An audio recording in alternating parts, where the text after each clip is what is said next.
উনি যেন নোয়াখালী একটা বিয়ে করো, তাহলে আমরা আমরা আমরা এটাকে চাপাবো। মাননীয় মন্ত্রী বিয়ে করতে চান?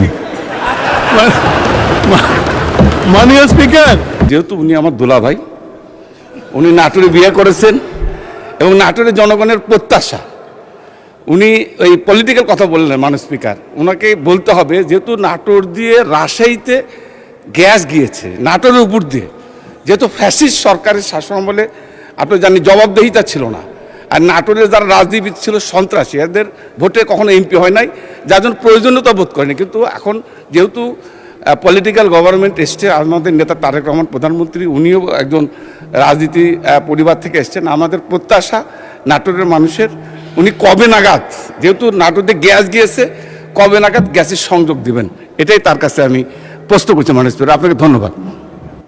মন্ত্রী কবে নাগাদ গ্যাস দেবেন? মাননীয় স্পিকার, এই আমাদের হুইপ সাহেব যেভাবে বললেন, এ তো মানে শ্বশুরবাড়ির আবদার হয়ে গেল।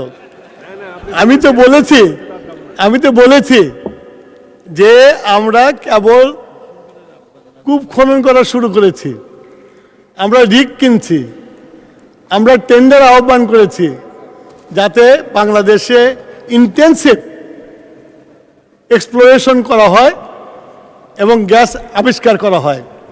গ্যাস আবিষ্কার হলে এই 81 কোটি টাকার যে প্রকল্পটা বন্ধ হয়ে গেছে, আমি আশা করি আমাদের নেতা, আমাদের প্রধানমন্ত্রীর নেতৃত্বে এই নাটোরে গ্যাস যাবে এবং উদ্বোধন করা হবে।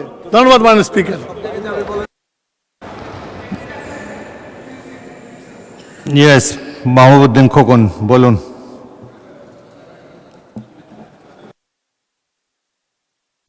মাইক দেন।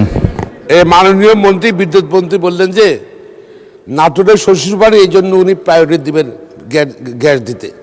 উনাকে একটা অনুরোধ করি মাননীয় স্পিকার, উনি যেন নোয়াখালী একটা বিয়ে করো, তাহলে আমরা আমরা আমরা এটাকে চাপাবো।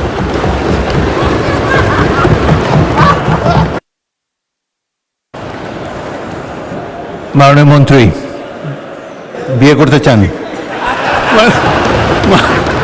মাননীয় স্পিকার, আমার সামনে ওনারা বসে আছেন, ওনারা শরিয়া আইন ভালো বোঝেন,